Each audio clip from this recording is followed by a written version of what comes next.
Hi all, welcome to Diversified Finance. Let's quickly look at the Bitcoin and Ethereum price action.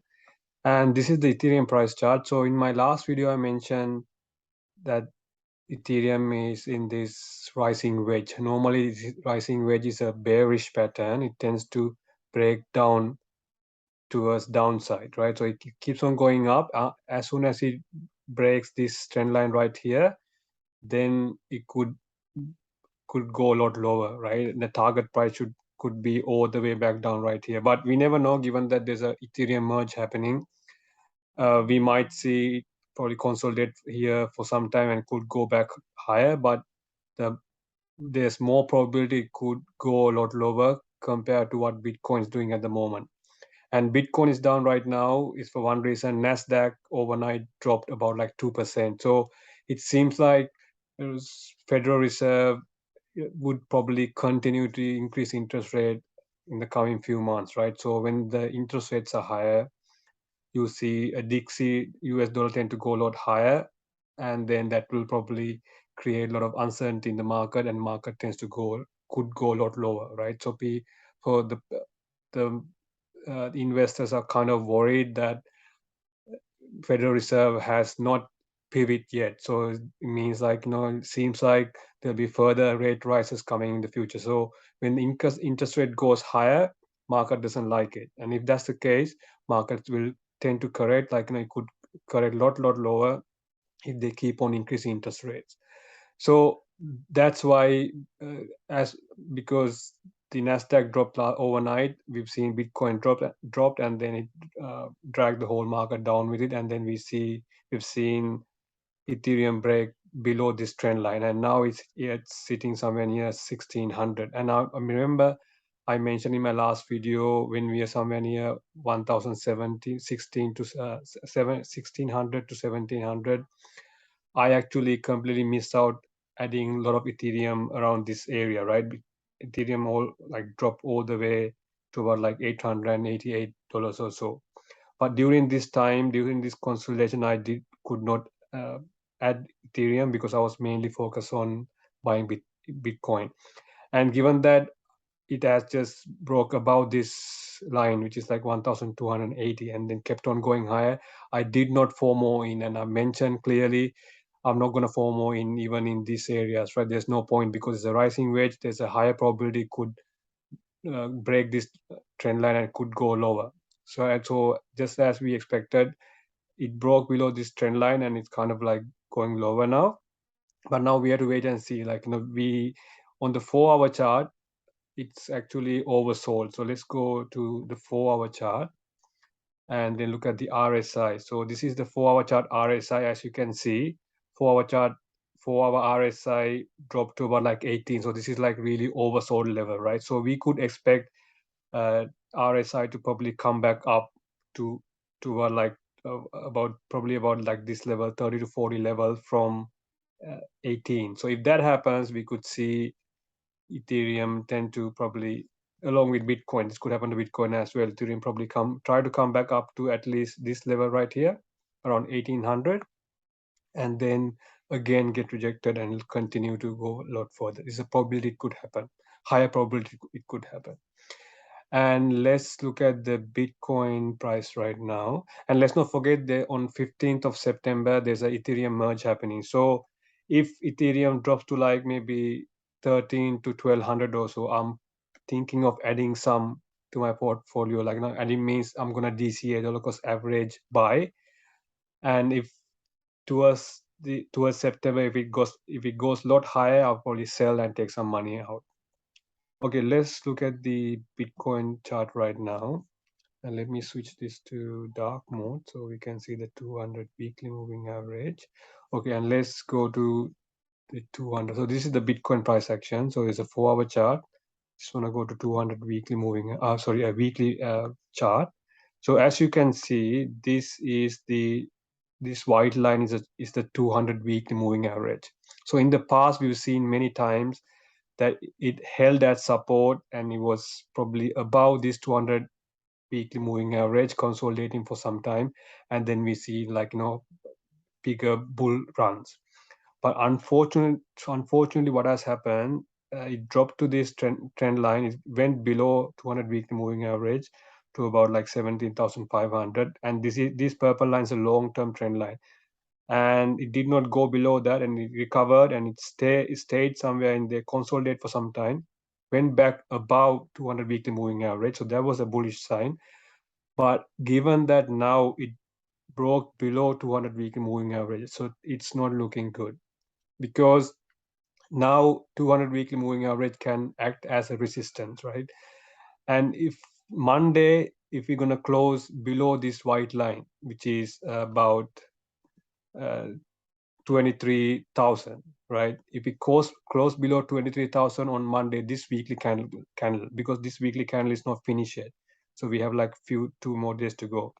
If it close below 23,000, that's not looking good, meaning that we broke below 200 weekly moving average. And plus, then this could be like a fake out, meaning like, it looked as if it's going to go a lot higher, and let people, most people probably got bullish, got back in the market, and now market is dumping on them, so the price is going lower. And now the next level, like, if it's not going to recover, say, by next week, also if it goes back about 2300, and then have a weekly close end of uh, next week, so next, not this coming Monday, next Monday, if it's back about $23,000, then things are looking good. We can say we are back in a bull, we might see like a bull run, like a short-term bull run, right? If not, we could come back down to this purple line. If it breaks that, let's not forget this trend line is a very important trend line, right? It goes all the way to COVID dump we had back in the day, so somewhere near uh, 37,800. So it's coming from those levels, right? So it's a very important line. As you can see, it dropped right on that, about, was consolidating about this purple trend line. If it breaks below, then there's a possibility it could drop all the way to 14,000, or it could retest 17,000, or it could drop below and probably go to retest 14 to 12K, right? Worst case scenario, somewhere near 10K, right? It could happen. So right now, okay, this is the plan, right? So this is not financial advice, this is just what I'm doing right now. So during this, when Bitcoin dropped to like 17K, I add some Bitcoin to my portfolio, right? And I still have some USDT set aside just in case. If the market goes up, that's fine, because I entered around this 25,000 to 17K area. I bought some Bitcoin, and I'm quite happy with my Bitcoin holdings. So here's the plan. If it goes higher, fine, right? Because we already have Bitcoin, and I'm still holding some old coins as well. So there's okay. But what if it goes down, right? What if it breaks below this line and uh, trying to retest somewhere near like 14K, 12K, even 10K? So what I'm going to do, I'm going to have some cash. Let's say you have $1,000, like for example, let's say, yeah, $1,000, right? I'm gonna buy Bitcoin. If it comes back down to 17,000, I'm going to put probably 10 to 20% and enter the market and buy Bitcoin for long term. And if it breaks 17,000 and goes probably down towards like 14 to 12K, I'm going to add another 30%, right? If that happens, I'm going to use my 30% of my USDT to add Bitcoin to my portfolio. And I still have 50% left. And if Bitcoin drops to 10K or below, if that happens, right? I'm not saying it's going to happen, then I'm going to use that probably 30% of that 50% to uh, to add Bitcoin to my portfolio, and then I just keep another 20% just in case if it goes even lower. Like, this could not happen, right? I'm just maybe, it's hypothetical. If that happens, I still have. So the point is clear, right? Whatever the reason, you're not going to go all in. If Bitcoin drops to 17,000, you're not going to put, like, say, all of your money. Like, let's say you plan to invest 10,000, you're not going to put 10,000 and buy Bitcoin at that time, because it could go lower, right? What if it goes to 14K, 12K? So if in case if it drops all the way to 10K or even below, right, we should have money like USDT or AUD set aside to accumulate during those range, right? So 17,000, around 30,000, 17,000, I'm going to accumulate. And again, 14 to 15K, I'm going to accumulate as well. If it gets there, 12 to 14K. And if it drops to 10K, I'm going to aggressively add more to my portfolio. So that's what I'm going to do. So that's the downside.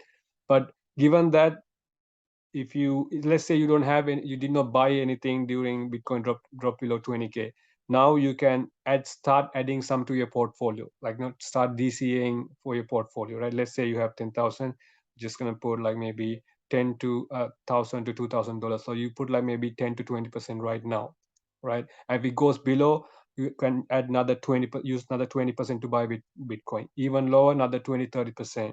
And somewhere near 10K, you can add another 20-30%. So just like that, you have to keep on adding to your portfolio, but do not go all in, because we never know, right? The economy wise, like things are not looking good, right? There's a lot of issues with the economy. There's inflation, and then there's things happening. There's a massive housing market crash happening in China. So we don't know how it's gonna affect the global economy. So you got to be very careful in this case. So that's if the market goes down. But if the market goes up, then it's better to have some skin in the game, right? So it's better to have at least 20% invested in Bitcoin right now, in case Bitcoin goes back up to 28,000 or 30K, right? Or even beyond that. Then at least you enter the market and you have some skin in the game. So that's something that we need to be very careful. So because let's not forget, we are still in a bear market. Even during bear market, we could see bull rallies during bear markets, right? So it's like a rally during a bear market, and then it could hit the resistance and come all the way back down, right, to retest lower lows, right? It could happen. So the next thing to watch is probably 17K, and before that, if Bitcoin drops below 20K and close a candle around like 19,500, right? That means we're gonna go a lot lower. That means we're gonna go back and retest 17,000. If he breaks that, the next support will be like 12 to 14K, right? So be careful, like I mean, we need to, I mean, this might not, let's say you are expecting Bitcoin to go to 10K. It might not happen in a couple of months, right? It could happen in next year. Eventually it'll happen. So for example, look at what happened over here during the last bear market. Bitcoin pumped to 20K, dropped all the way to 3,000, went back up to 14K, right? Maybe we might see some sort of a rally like this. There's a possibility we could see that, even though we are seeing bearishness right now in the market. And then from 14K, it drops back down to 3,700, right? And that happened. This is like in December 2018. This happened in 2020 March. So that happened probably about like 15 months after, right? So even if I'm expecting it might go to 10K, but it's not going to happen like in couple of months. Like it might happen next year, right? We probably have to wait for 12 to 15 months to see that, because let's not forget the Bitcoin halving probably due to happen in 2024 March, April. So we are a long way out from the halving, right? We are still in 2022. So we have about like 14 to 15 months before the halving, right? So there's a long way to go. So that's why. So that's why we need to make sure that we always have some USDT, AUD set aside in case if it drops lower, we keep on adding to our portfolio. If it goes higher, you buy now and make sure you have some sort of a skin in the game, so you're not going to completely miss out, right? This is exactly why I did not focus much on altcoins, and I may mention in my previous videos.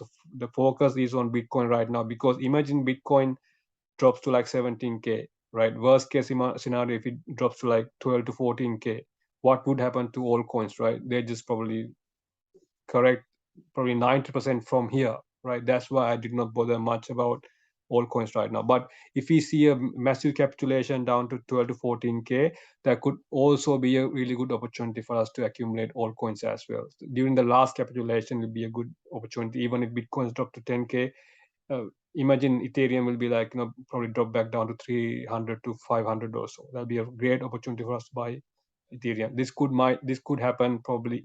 If it's happening, I'm not saying it's going to happen. If it happens, it could be after September, right? So towards September, because of the merge, Ethereum could keep on pumping further up. But let's see what will happen in the coming couple of weeks or so. But if Ethereum comes to about like 1200 or so, I'm just going to add some. I'm not going to go all in. I'm going to add some just to sell just before the merge in September 15th or so. So meaning if Bitcoin drops to like 1300 to 1200 or even 1300, 1200 to 1300, I'm going to add some. The only purpose I'm buying it just to sell towards the merge, because of the merge, they might pump Ethereum a lot higher, and then Ethereum market cap could even flip Bitcoin market cap for a short term, right? If that happens, I want to make sure I have some Ethereum. I will sell Ethereum at that time, probably go into USDT or convert Ethereum back to Bitcoin, because my main goal is to accumulate Bitcoin for long term. Okay, so that's just a quick video regards to Bitcoin and Ethereum price action. I'll talk to you in the next video. See ya.